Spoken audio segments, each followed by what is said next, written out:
السلام علیکم ورحمۃ اللہ وبرکاتہ to all dear group members of pure discussion group. آج ہم استقبال کرتے ہیں محترم مفتی محمد ناصر صاحب کا ان آور پیور ڈسکشن گروپ، اور آج کا موضوع گفتگو ہے کہ حج کب اور کیسے شروع ہوا اور کہاں سے اس کی شروعات ہے۔ تو اس ریگارڈنگ ڈیٹیل سے جانکاری لینے کے لیے ہم محترم مفتی صاحب کو مدعو کرتے ہیں، تو آئیں سبھی لوگ فیضیاب ہوں۔ بہت شکریہ، جزاک اللہ۔ وعلیکم السلام ورحمۃ اللہ وبرکاتہ۔ الحمدللہ رب العالمین والصلاة والسلام علی سید الانبیاء والمرسلین،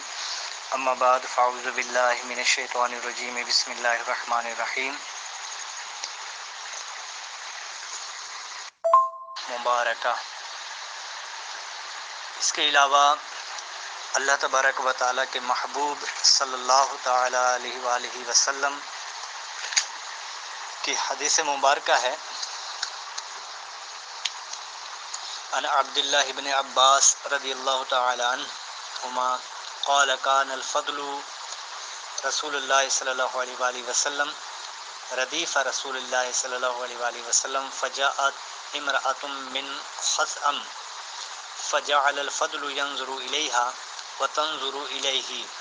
وجعل النبي صلى الله تعالى عليه وآله وسلم يصرف وجه الفضل إلى الشق الآخر فقالت يا رسول الله صلى الله عليه وآله وسلم إن فريدة الله على عباده في الحج أدركت أبي شيخا كبيرا لا يثبت على الراحلة أفأحج عنه قال نعم وذلك في حجة الوداع۔ آیت کریمہ میں نے تلاوت کی تو اللہ تبارک و تعالیٰ نے ارشاد فرمایا کہ وہ سب سے پہلا گھر جو مکہ میں بنایا گیا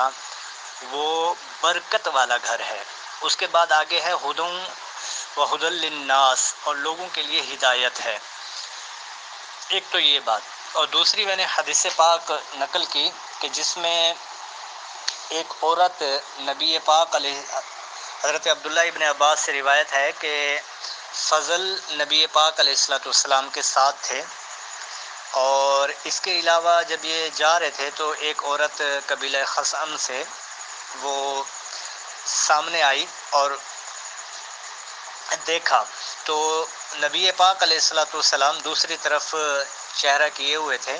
تو آپ نے فضل کی طرف چہرہ کیا، اور یہ اس وقت تھا کہ جب آپ فریضہ حج ادا کر رہے تھے۔ تو اس عورت نے کہا کہ یا رسول اللہ ان فریدت اللہ علی عبادہ فی الحج، کہ اے اللہ کے رسول ایسا ہوا ہے کہ میرے ماں باپ جو ہیں وہ انتہائی بوڑھے ہیں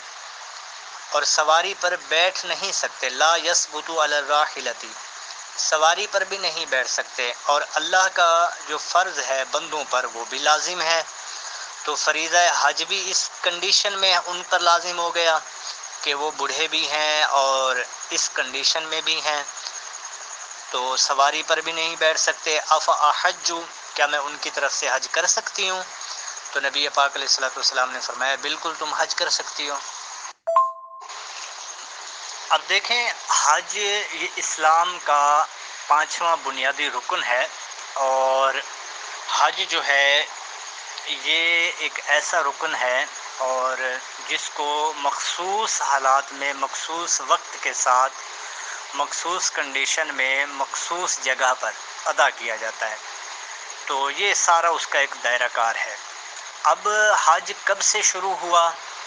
تو بنیادی طور پہ حج کی جو تاریخ ہے یہ انتہائی قدیم ہے،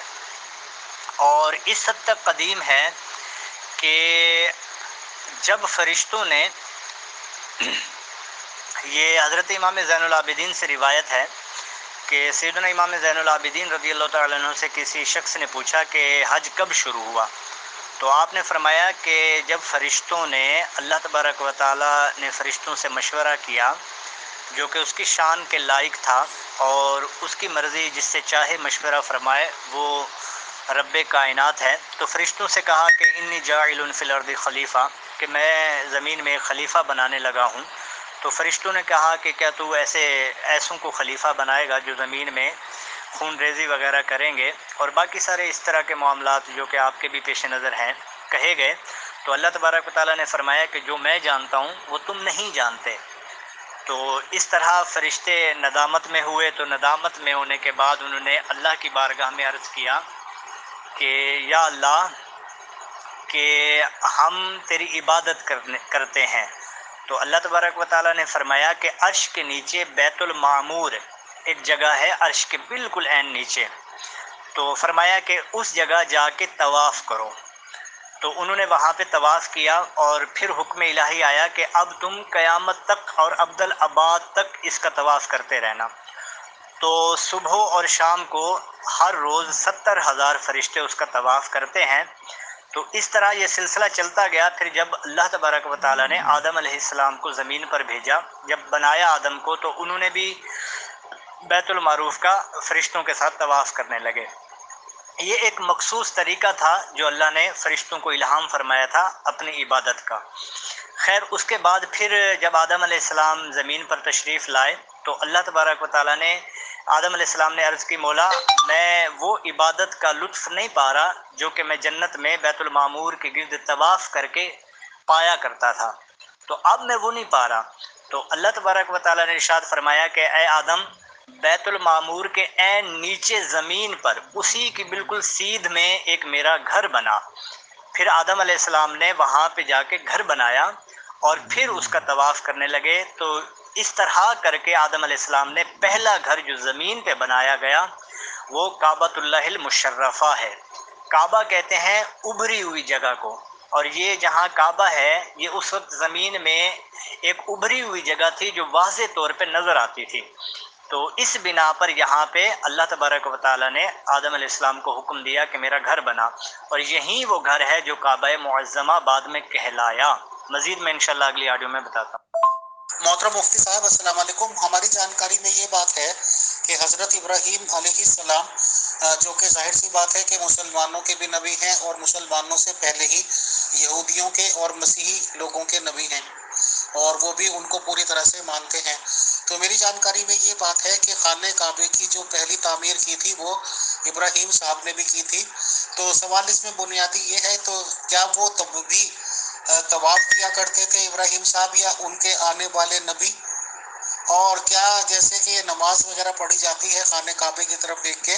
یہ یہودی ہوئے یا نصارہ ہوئے، کیونکہ شاید if I am not wrong نماز تو یہ لوگ بھی ادا کرتے ہیں، کیا خانہ کعبے کی طرف ہی دیکھ کے نماز پڑھتے تھے؟ اور کیا مسلمانوں نے بھی شروعات میں خانہ کعبے ہی کی طرف دیکھ کے نماز پڑھی ہے؟ سر یہ بتائیں، شکریہ۔ اچھا، یہ اوپر میں نے کہہ بھی دیا ہے، اس میں آپ نے 3 سوال کیے ہیں، اب میں ترتیب سے ان کا جواب دیتا ہوں الگ الگ آڈیو میں۔ پہلی بات تو یہ ہے کہ حج جو ہے وہ کیا ہے؟ حج ایک خاص طریقہ کار ہے اللہ تبارک و تعالیٰ کی طرف سے الہام شدہ عبادت کا، اور یہ اللہ نے اپنے انبیاء کی طرف الہام فرمایا تھا۔ اچھا، آدم علیہ السلام نے یہ جو کہا جاتا ہے کہ حضرت ابراہیم علیہ السلام نے کعبۃ اللہ المشرفہ کی تعمیر کی، تو یہ بات بھی درست ہے، لیکن آپ اس کی تعمیر میں دوسرے نمبر پر ہیں۔ سب سے پہلے جو تعمیر کی گئی وہ فرشتے حضرت جبرائیل علیہ السلام کی مدد سے حضرت آدم علیہ السلام نے کی، یہ متفقن علیہ حکم ہے۔ اب یہ ہے کہ ہم حضرت ابراہیم علیہ السلام کو اکثر لوگ کہتے ہیں اور پہلے نہیں کہتے، تو اس کا جواب یہ ہے، اصل میں بات سمجھنے کی تھوڑی سی یہ ہے، آپ اس کو اس پوائنٹ آف ویو کو دیکھیں کہ حضرت ابراہیم علیہ السلام کے بعد تاریخ کے لکھنے کا سلسلہ شروع ہوا، اور حضرت ابراہیم علیہ السلام کے جو بیٹوں میں سے ہیں حضرت ادریس علیہ السلام، انہوں نے سب سے پہلے لکھنے کا کام شروع کیا۔ ادریس کا مطلب ہی ہے درس و تدریس کرنے والا، تو سب سے پہلے لکھنے کی ابتدا انہوں نے کی۔ یہ بلکہ آپ کے پہلے کے ہیں، حضرت ابراہیم علیہ السلام کے۔ تو حضرت ابراہیم علیہ السلام نے لکھنا پھر بعد میں انہوں نے بھی اسٹارٹ لیا، تو تاریخ جو لکھی گئی حضرت ابراہیم کے بعد لکھی گئی، تو اسی لیے تاریخی اعتبار سے کہا جاتا ہے کہ سب سے پہلے حضرت ابراہیم علیہ السلام نے کعبہ کی تعمیر کی، حالانکہ حقیقتاً یہ ہے اور احادیث صحیحہ سے ثابت ہے، اور اس کے علاوہ بھی کثیر ہمارے پاس دلائل ہیں، کیونکہ بات یہ ہے کہ ابراہیم علیہ السلام سے پہلے کی جو تاریخ ہے وہ ہمیں صحائف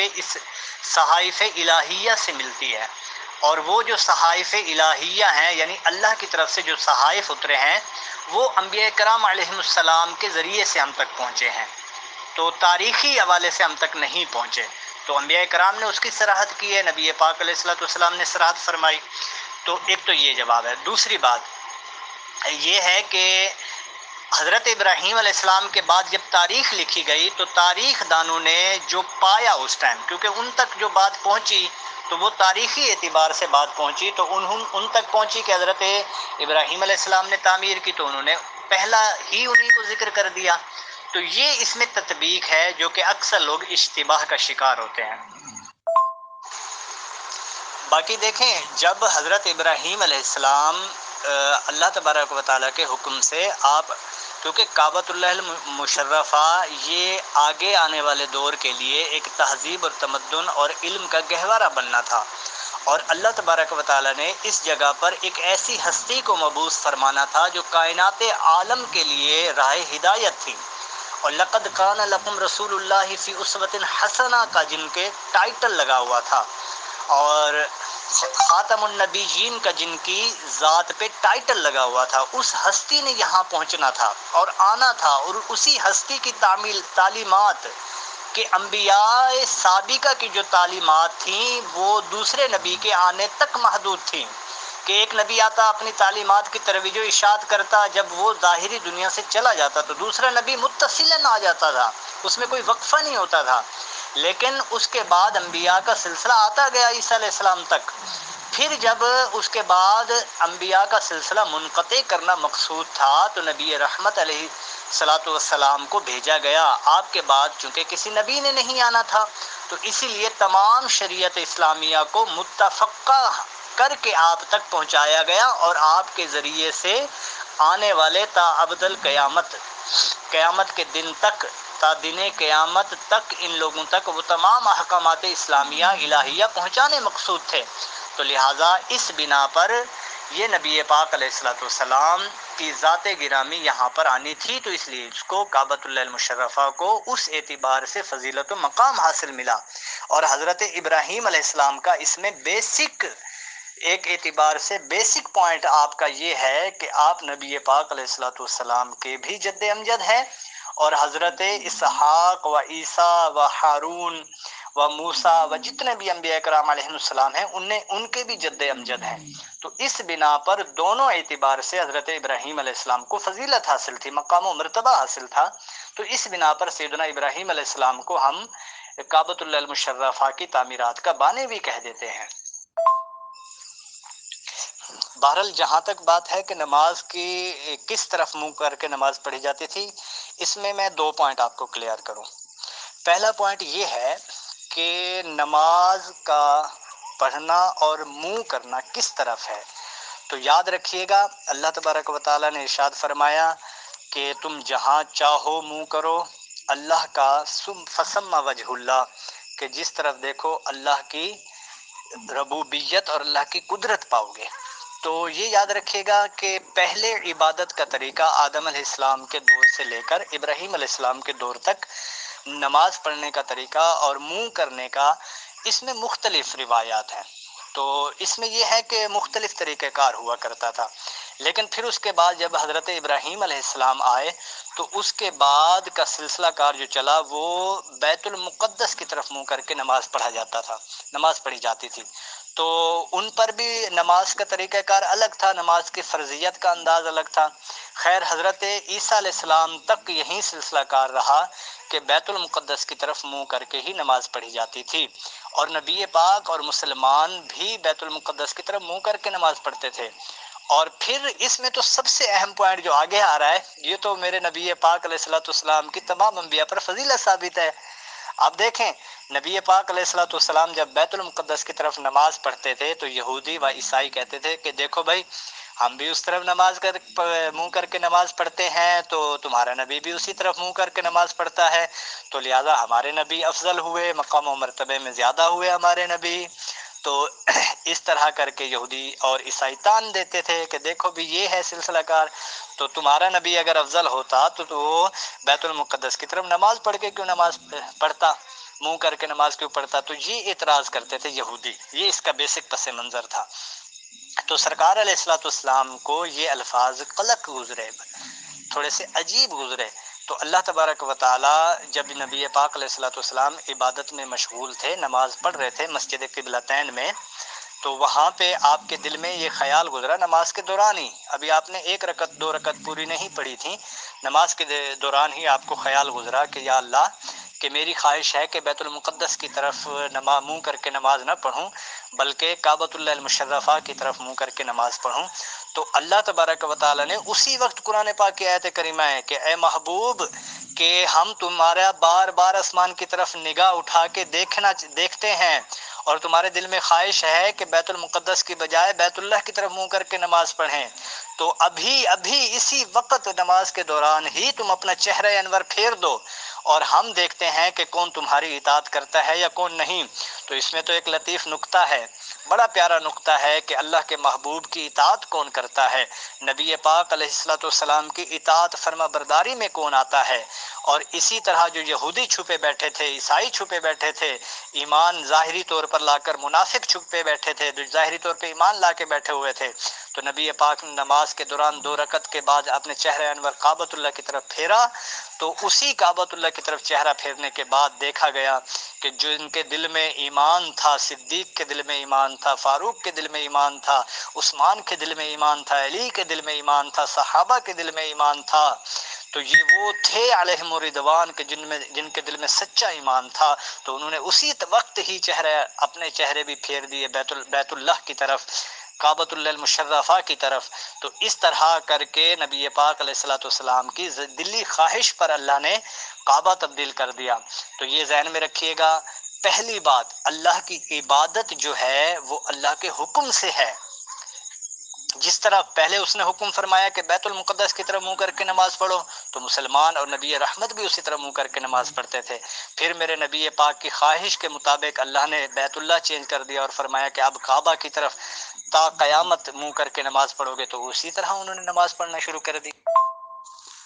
السلام علیکم۔ یہ محترم فرما رہے ہیں کہ حضرت ابراہیم کے بیٹے تھے ادریس علیہ السلام۔ ان کو یہ بات ذہن نشین رہنی چاہیے کہ حضرت ادریس علیہ السلام بہت پرانے نبی ہیں، وہ نوح علیہ السلام سے بھی پہلے کے ہیں۔ تو ادریس علیہ السلام کو ابراہیم علیہ السلام کا بیٹا کہنا یہ غلط فہمی ہے، مغالطہ ہے، یا جیسے کیا کہیں، انہیں شدید غلطی لگ رہی ہے۔ یہ ان کا استدلال درست نہیں ہے تاریخی اعتبار سے۔ محترم مفتی صاحب، میرے خیال سے اس طرح سے ٹاپک سے دور چلے جائیں گے، تو کیونکہ ٹاپک حج کا ہے تو اسی ریگارڈنگ آپ رہنمائی فرما دیجئے۔ اور ایک ذرا سا سوال یہ بھی آیا ہے کہ جو آپ نے حضرت آدم علیہ السلام کے ریگارڈنگ بتایا ہے کہ انہوں نے اس کی تعمیر وغیرہ یا کیا کچھ کہا ہے، تو کیا وہ واقعہ قرآن شریف میں موجود ہے؟ سر بس اتنا بتا دیجئے، اور باقی حج پہ جو آپ کچھ کہنا چاہیں وہ کہہ دیجئے، اور اسی پہ سوال ہو جائیں گے سر، بیکاز شاید اب تو 20 منٹس کے لگ بھگ رہ رہے ہیں، تو ٹاپک سے ہم ادھر ادھر نہ چلے جائیں۔ دیکھیں، یہ جو ہے نا، ان اول بیت وضع للناس للذی ببکۃ مبارکا وہدی للناس، تو یہ جو آیت کریمہ ہے نا، یہ سورہ آل عمران میں ہے، اور یہ جو آیت کریمہ کے ساتھ متصلاً ذکر ہے وہ حضرت آدم علیہ السلام کا ہے۔ تو اس بنا پر آپ یہ دیکھیں کہ اگر پہلا گھر جو بنایا گیا لوگوں کے لیے تو وہ برکت والا ہے اور مکہ میں بنایا گیا، تو اس کا جو تعلق ہے وہ حضرت آدم علیہ السلام کے واقعے کے ساتھ ہے۔ اور پھر جو ابراہیم علیہ السلام کا ہے، دیکھیں حج کے معاملات الگ ہیں اور بیت اللہ بنانے کے معاملات الگ ہیں۔ بیت اللہ بنایا حضرت آدم علیہ السلام نے ہے اور پہلے نمبر پر، پھر اس کے بعد حضرت ابراہیم علیہ السلام نے اس کی جو تعمیر کی، کیونکہ طوفان نوح کے بعد یہ کافی سارے اس کے نقوش مسمار ہو گئے تھے، تو پھر حضرت ابراہیم علیہ السلام نے 5 پہاڑیوں کے پتھروں سے کعبۃ اللہ المشرفہ کو دوبارہ سے بنایا اور اللہ کے حکم سے بنایا۔ تو یہ جو ہے اس میں تطبیق ہے جس میں اکثر لوگ اشتباہ کا شکار ہوتے ہیں۔ اچھا، پھر یہ ہوا کہ حضرت ابراہیم علیہ السلام کا جو سلسلہ کار ہے، اللہ کا حکم ہوا کہ اپنے بیٹے اسماعیل کو اس جگہ پہ جہاں پہ حضرت آدم علیہ السلام نے گھر بنایا تھا وہاں جا کے چھوڑ دیں۔ تو جب آپ وہاں آئے تو کافی سارے نشانات مسمار تھے اور بالکل ایک ریگستان کی شکل میں تھا، تو آپ اپنی زوجہ اور ان کو وہاں پہ چھوڑ کے چلے گئے۔ تو یہ ایک اللہ کی طرف سے امتحان تھا حضرت ابراہیم علیہ السلام کے لیے اور ان کی زوجہ بی بی ہاجرہ اور سیدنا اسماعیل علیہ السلام کے لیے۔ پھر جب سیدنا اسماعیل علیہ السلام پیاس کی وجہ سے جب آپ تھوڑے سے بلبلانے لگے تو آپ کی والدہ محترمہ صفا اور مروہ کی پہاڑیوں کی کے چکر لگانے لگی۔ 7 مرتبہ روایت میں ہے کہ ادھر چکر لگائے، 7 مرتبہ ادھر۔ تو پھر جب واپس آنے لگی تو سیدنا اسماعیل علیہ السلام، یہ تو اللہ کا معجزہ، اللہ کے نبی کا معجزہ ہوا کہ سیدنا اسماعیل علیہ السلام کی ایڑیوں سے پانی نکلا۔ تو پھر وہ ان کی زبان ایک قول میں عبرانی اور ایک قول میں سریانی بھی ہے۔ خیر عبرانی لیں تو اس معنی پر سیدہ ہاجرہ رضی اللہ تعالیٰ عنہا نے زمزم کہا، یعنی جب دیکھا کہ پانی اب آگے بڑھ رہا ہے اور رکنے کا نام نہیں لے رہا تو انہوں نے زمزم یعنی کہ رک جا کہہ کر اس پانی کو روکا، اور ہوا یہ کہ یہ پانی پھر ہمیشہ کے لیے جاری ہو گیا، ورنہ روایت میں آتا ہے کہ اگر وہ آپ نہ روکتی تو یہ پوری کائنات میں پانی پھیل جاتا۔ المختصر یہ کہ پھر اس طرح پانی کا سلسلہ شروع ہوا، جب قافلے آتے اور دیکھتے کہ یہاں پانی ہے تو پھر یہاں آبادی شروع ہو گئی اور پھر اس طرح سلسلہ کار چلتا گیا۔ تو جو پہلا قبیلہ یہاں پہ آ کے آباد ہوا، سیدنا اسماعیل علیہ السلام نے اسی قبیلے میں شادی کی، تو اس طرح کر کے یہ سلسلہ کار چلا۔ پھر جب حضرت ابراہیم علیہ السلام یہاں پہ آئے، اللہ کا حکم ہوا، یہ سورہ حج میں بھی ہے، آیت نمبر 22 سے 27 تک آپ پڑھ لیں۔ وہاں پہ اللہ تبارک تعالیٰ نے فرمایا کہ ابراہیم لوگوں کو حج کے لیے بلا، اور جو لوگ ہیں وہ اپنی سواریاں لے کر اپنے جس طرح کے زادے راہ ہیں اس طرح لے کر یہ اس جگہ پہنچیں گے، تمہارے ساتھ اللہ کے گھر کا طواف کریں گے۔ تو جب حضرت ابراہیم علیہ السلام آئے تو جبرائیل علیہ السلام نے نشاندہی فرمائی کہ یہاں حضرت آدم علیہ السلام نے سلسلہ کار فرمایا تھا اور سب سے پہلا گھر بنایا تھا اللہ کا کعبۃ اللہ، تو یہاں پہ اسی کی دوبارہ تعمیر فرمائے۔ تو پھر یہ پورا واقعہ ہے، قرآن مجید میں بھی ہے اور احادیث میں بھی ہے کہ حضرت ابراہیم علیہ السلام نے حضرت اسماعیل علیہ السلام کے ساتھ مل کر کعبۃ اللہ المشرفہ کی تعمیر کی 5 پہاڑیوں کے پتھروں سے۔ تو اس طرح یہ سلسلہ کار آگے بڑھا، مزید میں آگے بتا۔ اچھا، پھر یہ سلسلہ کار مزید بڑھا تو حضرت ابراہیم علیہ السلام نے سب سے پہلے، کیونکہ حضرت آدم علیہ السلام سے لے کر حضرت ابراہیم علیہ السلام کے دور تک جو کعبۃ اللہ المشرفہ کا فقط طواف ہوتا تھا اور اس کے علاوہ کوئی اور چیز نہیں ہوتی تھی، تو یہ بھی اللہ کا حکم تھا فقط طواف کرنے کا۔ پھر جب حضرت ابراہیم علیہ السلام آئے تو یہاں آپ نے طواف کیا اسی طرح، پھر اللہ نے حکم فرمایا کہ صفا مروہ کی سعی کریں، تو پھر آپ نے صفا مروہ کی 7 مرتبہ سعی کی۔ پھر اللہ نے فرمایا کہ بھی اب آگے چلیں، تو حضرت ابراہیم علیہ السلام اس طرح آگے چلتے گئے تو ایک مقام پر آپ کو 3 جگہوں پر شیطان نظر آیا، تو شیطان آگے بھاگنے کے چکر میں تھا تو آپ نے ان کو پتھر مارا، تو ان 3 جگہوں کی جو ہے اس کو رمی جمرات کہا جاتا ہے، تو یہ پھر بعد میں اصطلاح بنی شرعی۔ تو حضرت ابراہیم علیہ السلام نے ان کو اس شیطان کو پتھر مارے 3 جگہ، پھر آپ آگے بڑھتے چلے گئے، اس طرح آپ مینا میں آئے، مینا سے پھر آپ عرفات میں آئے، وہاں پہ آپ نے قیام فرمایا، اور پھر قیام فرمانے کے بعد اگلے دن پھر دوبارہ اسی جگہ پہ آئے جہاں پہ آپ کو شیطان نظر آیا تھا، تو اس طرح مینا کے مقام سے ہوتے ہوئے پھر دوبارہ آپ آئے۔ تو یہ جو پورا پروسیجر ہے یہ ایک پہلے دوسرے اعتبار سے حضرت ابراہیم علیہ السلام کے دور میں یہ ایک حج تھا، اسی پروسیجر کو سسٹم کو حج کہا جاتا ہے۔ تو یہ حضرت ابراہیم علیہ السلام نے کر کے دکھایا، پھر یہ سلسلہ کار آگے چلتا گیا، اور نبی پاک علیہ الصلوۃ والسلام کے دور میں پھر آپ نے اس میں چند مزید اضافہ فرما کے جو کہ اللہ کا حکم تھا اسی کے مطابق ایک حج کے ٹوٹل پروسیجر کو، ایک سسٹمیٹک نظام کو ترتیب دے کر، تاکہ قیامت تک کے لیے، کیونکہ اس میں اب تبدیلی نہیں ہونی تھی، اور نبی پاک علیہ الصلوۃ والسلام کی شان ہی ہے۔ دیکھیں باقی انبیاء کسی کام کو کرتے رہے لیکن اس میں کسی نہ کسی اعتبار سے آگے تبدیلی ہوتی چلی گئی، لیکن نبی پاک علیہ الصلوۃ والسلام نے جو بھی کام شروع فرمایا وہ کمپلیٹ تھا، مستقل تھا۔ باقی انبیاء نے سلسلہ کار شروع کیا، نبی پاک علیہ الصلوۃ والسلام نے آ کر اس سلسلہ کار کو ختم فرمایا۔ باقی انبیاء کرام علیہ الصلوۃ والسلام نے ایک ترتیب کے ساتھ لے کر چلے، کچھ چیزیں ان سے رہ گئیں یا اللہ کے حکم سے ان تک وہ احکامات نہیں پہنچائے گئے، لیکن نبی پاک علیہ الصلوۃ والسلام نے تمام احکامات کو تکمیل تک پہنچایا۔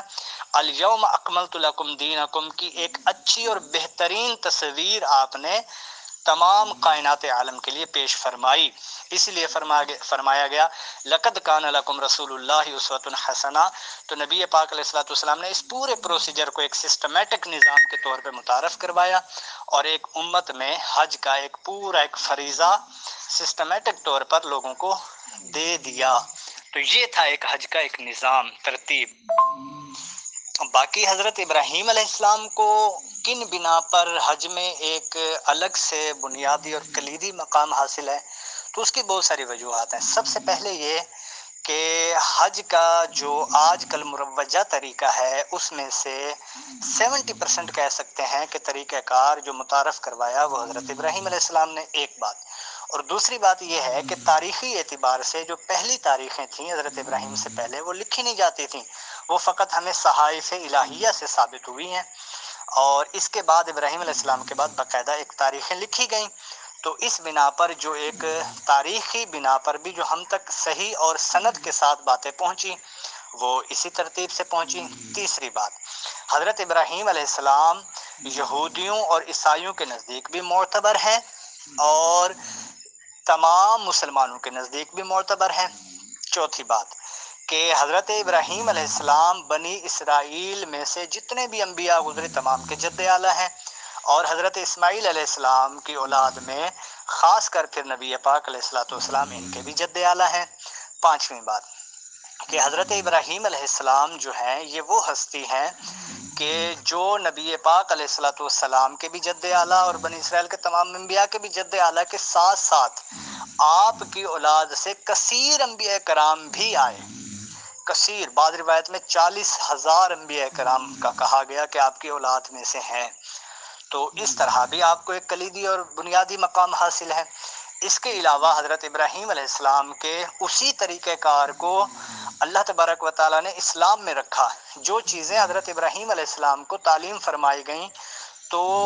دین اسلام کا کئی سارا حصہ ان کی تعلیمات کا ہے، اور پھر حضرت ابراہیم علیہ السلام کو حنیف کہا گیا، امام کہا گیا، امت کہا گیا، کہ حضرت ابراہیم علیہ السلام یہ وہ ہستی ہیں کہ جن کی جو طریقہ کار تھا، جن کا جو اسلام کا انداز جو اللہ نے ان کو تعلیم فرمایا، اسلامی تعلیمات، شریعت، عین اسی طرح کے احکامات نبی پاک کو بھی دیے گئے، یعنی نبی رحمت صلی اللہ علیہ وآلہ وسلم کی شریعت اور حضرت ابراہیم علیہ السلام کی شریعت یہ ملتی جلتی ہے۔ ہاں اس میں یہ میرے نبی پاک علیہ الصلوۃ والسلام کی خصوصیت ہے کہ آپ کی شریعت میں بہت ساری چیزیں جو حضرت ابراہیم علیہ السلام کی شریعت میں تکمیل تک نہ پہنچی تھیں وہ نبی پاک کی شریعت میں آ کے تکمیل تک پہنچیں اور ان کا اکمال ہوا، تکمیل ہوئی ان کی۔ تو یہ اس طرح اور بھی بہت ساری خصوصیات ہیں، میں 50 خصوصیات گنوا سکتا ہوں اس طرح حضرت ابراہیم علیہ السلام کی۔ تو بہرحال المختصر یہ کہ آپ ابو البشر ہیں، ابو الانبیاء ہیں، اور ابو البشر تو حضرت آدم علیہ السلام ہیں، آپ ابو الانبیاء ہیں اور نبی پاک علیہ الصلوۃ والسلام کے جد اعلیٰ ہیں۔ تو یہ بھی یاد رکھیے گا تمام انبیاء میں تمام انبیاء و رسولوں میں سب سے افضل ترین ہستی حضرت ابراہیم علیہ السلام ہے،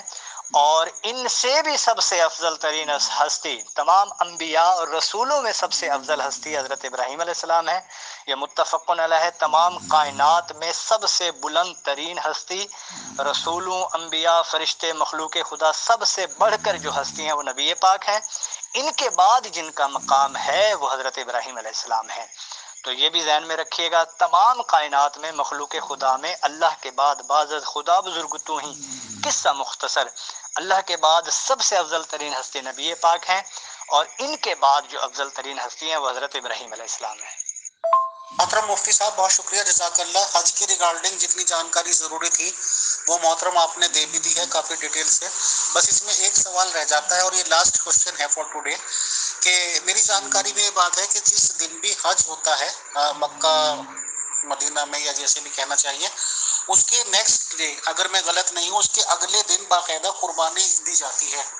جس میں ظاہر سی بات ہے کہ جانوروں کی اونٹ اور بھیڑ وغیرہ وہاں پہ جو بھی اویلیبل ہوتے ہوں گے ان جانوروں کو قربانی دی جاتی ہے۔ اس کی وجہ کیا ہے سر؟ اور یہ قربانی کا سلسلہ حج کے فوراً بعد دینے کا، یا شاید یہ کہہ دیجیے کہ حج کا ایک امپورٹنٹ رکن ہے، یہ پوائنٹ ہے، یہ کب سے ہے اور کس نے شروع کیا؟ بس یہ لاسٹ بتا دیجیے، شکریہ۔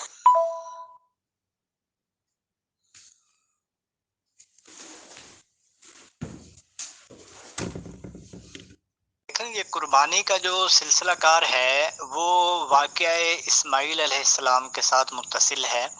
کہ جب اللہ تبارک و تعالیٰ نے ابراہیم علیہ السلام کو خواب میں دکھایا کہ وہ اپنے بیٹے کو ذبح کر رہے ہیں، تو حالانکہ نبی کا خواب، حالانکہ کیا حقیقی بات ہے کہ نبی کا خواب سچا ہوتا ہے اور حقیقت پر مبنی ہوتا ہے اور وحی الہی ہوتا ہے، تو آپ پھر اسی طرح اللہ کے حکم کے ساتھ آئے اور اپنے بیٹے کو اپنا واقعہ سنایا۔ یہ قرآن پاک میں بھی چیدہ طرز پر یہ ذکر ہے، چیدہ طرز پہ یہ ذکر ہے۔ تو پھر اس طرح انہوں نے ان کو کہا، تو حضرت اسماعیل علیہ السلام بھی اللہ کے نبی ہی تھے ماشاء اللہ، تو انہوں نے کہا کہ جیسا آپ کو حکم دیا گیا ویسا کریں اور مجھے انشاءاللہ اطاعت گزاروں میں پائیں گے۔ تو پھر اس طرح یہ سلسلہ کار ہوا۔ حضرت اسماعیل علیہ السلام کو جب ذبح کرنے لگے تو پھر اللہ تبارک و تعالیٰ نے، وہ ایک روایت میں ہے کہ مینڈا آ گیا، تو بہرحال المختصر یہ کہ حقیقت یہ تھی کہ حضرت اسماعیل علیہ السلام کو ذبح نہ کیا گیا۔ تو بعد میں جو بھی سلسلہ کار ہوا وہ ایک روایات میں ہے۔ تو اس طرح سلسلہ کار چلا، تو پھر یہ اسی یاد کو یاد رکھنے تک کے لیے اللہ تبارک و تعالیٰ نے یہ قربانی کا سلسلہ شروع فرمایا، اور نبی پاک علیہ الصلوۃ والسلام کے لیے قربانی کا طریقہ کار بتا دیا گیا۔ تو حج میں جو قربانی کی جاتی ہے یہ واجب ہے، اور اضحیہ یہ واجب ہے، اور قربانی کسی بھی جانور کی جا سکتی ہے، اس کا پورا ایک طریقہ کار ہے، پورا پروسیجر ہے، پورا سسٹمیٹک نظام ہے۔ تو اللہ تبارک و تعالیٰ نے جو بھی سلسلہ کار بنایا، تو یہ حاجی کے لیے جو قربانی ہے یہ واجب ہے اور وہ حج کے اگلے دن کرنی پڑتی ہے۔ تو یہ تو تھا اس کا پس منظر، مختصراً میں نے آپ کو چند لفظوں میں بیان کر دیا ہے۔ مزید بھی انشاءاللہ اگر سوالات ہوں گے تو انشاءاللہ نیکسٹ کسی سیشن میں ترتیب بنا لیں گے۔ محترم مفتی ناصر صاحب السلام علیکم۔ اصل میں بات یہ ہے سر کہ یہ جو واقعہ بتایا جاتا ہے حضرت ابراہیم علیہ السلام کا کہ انہوں نے خواب میں دیکھا اسماعیل صاحب کو، تو مسیحی لوگ تو خیر کچھ اور کہتے ہیں، چلیے ان کی بات ہم فی الحال چھوڑ دیتے ہیں۔ تو مسلمانوں میں تو یہی بتاتے ہیں جو بھی ہم نے سنا ہے کہ جب انہوں نے کسی بیوی کو چھوڑنے کا فیصلہ کیا، یہ امیت اکبروال کا سوال آپ سمجھ لیجئے، ابراہیم صاحب نے تو ان والی بیوی کو چھوڑ کے آئے جو کہ اسماعیل صاحب کی ماں تھی۔ اسماعیل صاحب بالکل ہی چھوٹے سے بچے تھے اور ریگستان میں وہ چھوڑ کے آئے جہاں یہ بھی ثابت ہے کہ پانی بھی نہیں تھا، دانا بھی نہیں تھا۔ تو جب ایک بیوی اور بچے کو چھوڑنے کا مطلب تھا تو ان لوگوں کو چھوڑا گیا۔ نمبر 2، جب یہ بچہ پھر چلنے پھرنے لگا یعنی کہ تندرست توانا ہو گیا،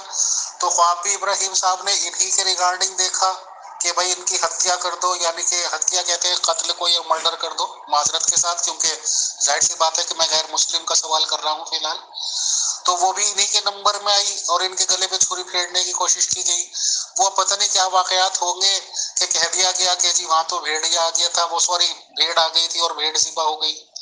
اور تیسرا پوائنٹ وہ بھی اسماعیل صاحب کے ساتھ ہی ہوا کہ اسماعیل صاحب کی غیر موجودگی میں ابراہیم صاحب تشریف لائے تھے، ان کی بیوی سے کچھ بات چیت ہوئی، یعنی کہ اسماعیل صاحب کی بیوی سے، اور ان کو ہی وہ کوڈ ورڈ بھی بتا گئے کہ بھائی مطلب تم یہ بات کہہ رہی ہو، اور انہوں نے وہ سنتے ہی اپنے باپ کا حکم مان کر اس بیوی کو الگ کر دیا. یعنی کہ ظاہر سی بات ہے کہ جب میاں بیوی الگ ہوتے ہیں تو جو بھی معاملات ہوتے ہوں گے. تو آخر یہ تمام معاملات اسماعیل صاحب اور ان کی ماں کے ساتھ کیوں ہوئے سر؟ اور یہ ظاہر سی بات ہے غیر مسلم کا سوال ہے، تو بتا دیجیے. شکریہ. سوال تو خیر اچھے تناظر میں ہے، تو ایک سوال تو نہیں ہے اس میں، تو آپ نے سوالوں کی بھرمار ہی کر دی. بہرحال یہ ہے، یہ دیکھیں مقام جتنا بلند آزمائشیں اتنی بلند، جو جتنا قریب اس کو اتنی ہی زیادہ آزمایا جاتا ہے. حضرت اسحاق علیہ السلام کی اولاد سے انبیاء کا مسلسل تسلسل ہوا، اور ایک روایت میں جیسے میں نے کہا 40,000 انبیاء بنی اسرائیل میں آئے. تو یہ سلسلہ کار باقاعدہ ایک تسلسل کے ساتھ تھا، اور نعمتیں بھی ان کو مسلسل ملتی چلی گئیں. تو یہ تو ایک الگ طریقہ کار تھا. اور حضرت اسماعیل علیہ السلام کی جہاں تک بات ہے کہ ان کو یہ دیا گیا، یا حضرت اسماعیل علیہ السلام کی والدہ کو جو اس طرح کی آزمائشوں سے گزارا گیا،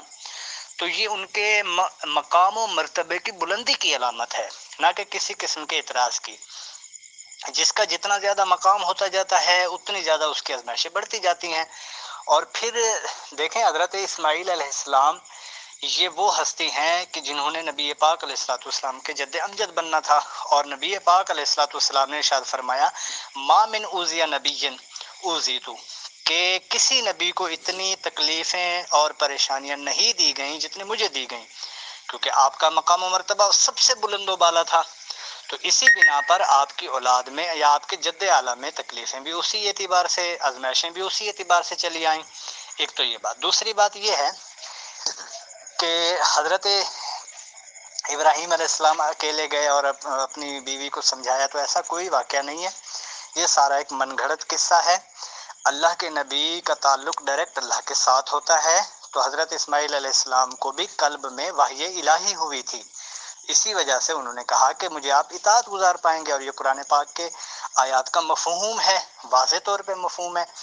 کہ انہوں نے کہا کہ جو آپ نے خواب دیکھا تو آپ اس کو پورا کریں. اور حضرت ابراہیم علیہ السلام بھی اللہ کے نبی تھے، تو ان کو بھی وحی الہی تھی، اور یہ بھی اللہ کے حکم سے آپ حضرت بی بی ہاجرہ کو یہاں تک چھوڑ آئے تھے.